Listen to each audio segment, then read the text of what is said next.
안녕하세요. 강원FC 최순호 감독입니다.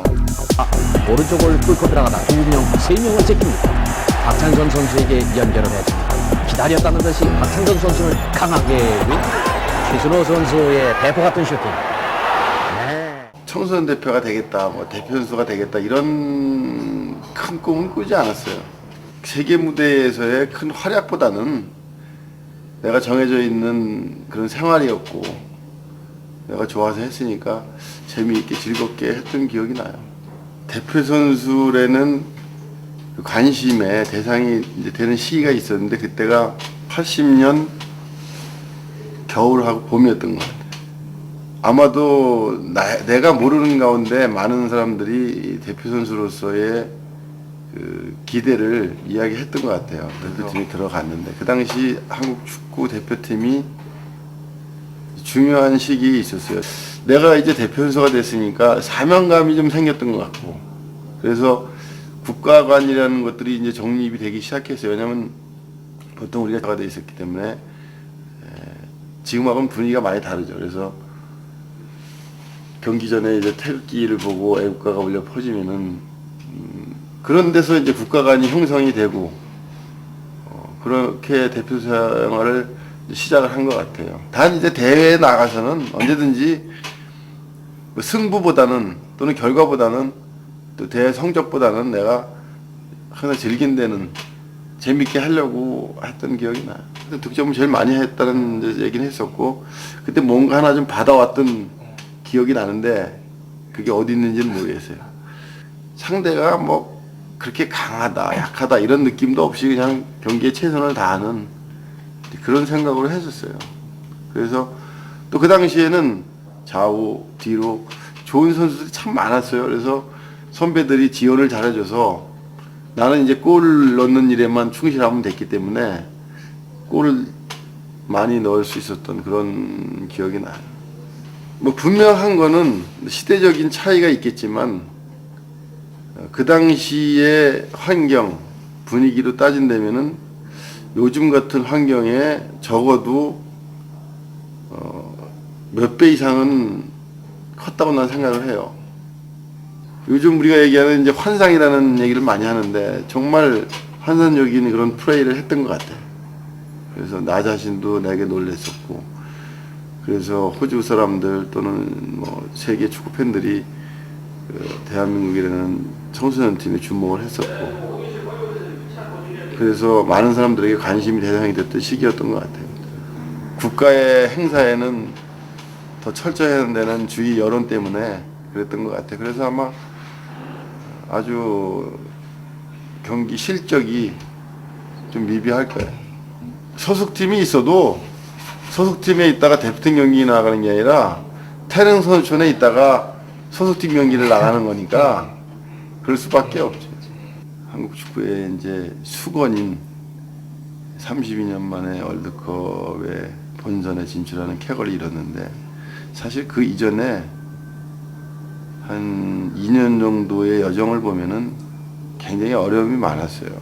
그런데 그 당시에 선수들이나 또 감독하시는 분들 또 코치님 굉장히 스트레스에 시달렸던 시기 같아요. 나도 축구를 즐긴다고 재미있게 한다고는 했지만 아마 그 시기가 선수로서나 축구인으로서 가장 압박을 많이 받고 스트레스를 받던 시기 같아요. 그래서 좀 돌출적인 행동도 했던 기억도 나고 그렇지만 이제 중요한 시기에는 하나가 됐고 그 하나가 이제 그런 큰 그 역할을 하는데 좋은 그런 계기가 됐던 것 같아요.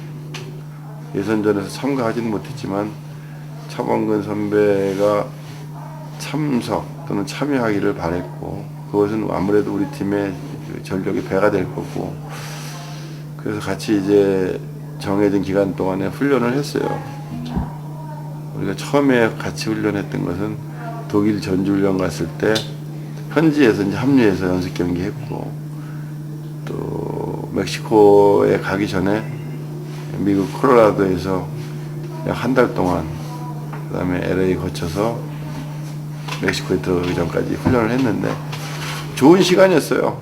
역시 큰 선수였었고 그 당시에 같이 훈련하고 경기하면서 오히려 나는 이제 제1 스트라이커의 역할보다는 사실 섀도우 스트라이커의 역할을 하려고 많이 애를 썼고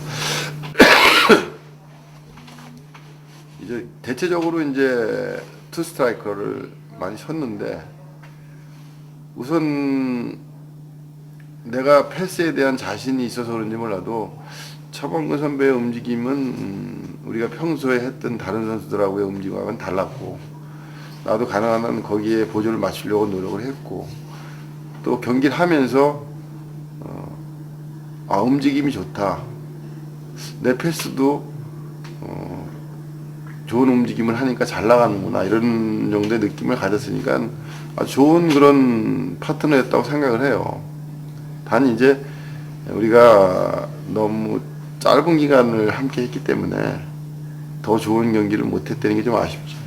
그 당시 멕시코라는 나라가 역시 축구의 나라에서 그런지 굉장했어. 정말 우리가 한국에서 또는 그래도 그 당시에 축구가 성행했던 이런 아시아 국가들 뭐 태국이나 이런 나라들하고는 비교할 수 없을 정도로 열광적이었었고 정말 축구 잔치구나 큰 무대구나 이런 걸 느꼈어요.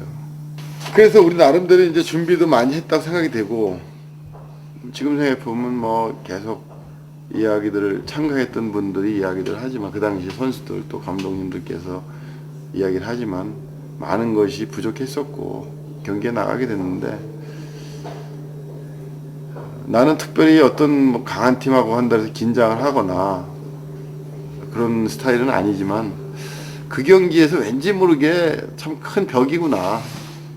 그리고 선수들의 볼을 다루는 기술 하나 또는 선수들의 움직임 서로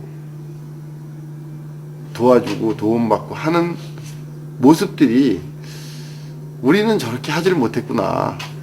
정말 잘한다. 그래서 이거는 우리가 쉽지 않다.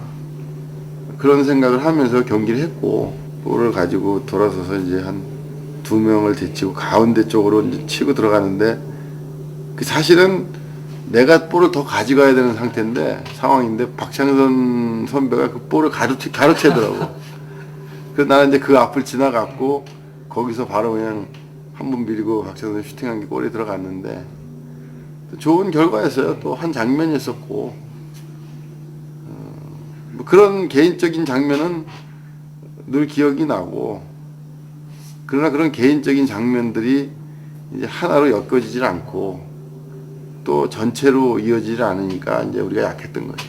글쎄 그게 나도 그 이해를 못 하겠어요. 우선은 이제 이탈리아전에서 득점한 게 내가 상당히 많아요. 그 이전에 82년도에 인도 칼카타에서 있었던 국제대회에서도 이탈리아전에서 2골을 넣었던 기억이 있고 그런데 아마도 우리나라 북한을 포함해서 우리나라가 이탈리아에는 정말 강한 그 특수한 그런 관계에 있는 것 같아요.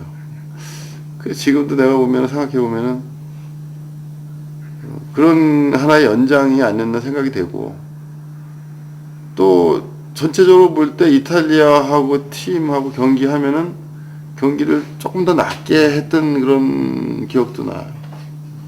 근데 그게 뭐 축구 스타일이라기도 그렇고 어떻든 뭐 좋은 성과를 거뒀어요. 아마 그 당시에 내가 알기로는 우리가 이탈리아하고 비겼으면은 누가 그러는데 뭐 좋은 기회가 한번 될 것 같은 그런 적도 있었다 뭐 얘기를 하는데 나는 내가 득점했던 것보다는 오히려 내 스스로에게 칭찬한다면 2번째 어시스트를 한 상황이 난 좋게 봐요. 왜냐면 축구는 역시 정확도이기 때문에 역시 내가 첫 골을 득점한 것도 동료들의 도움이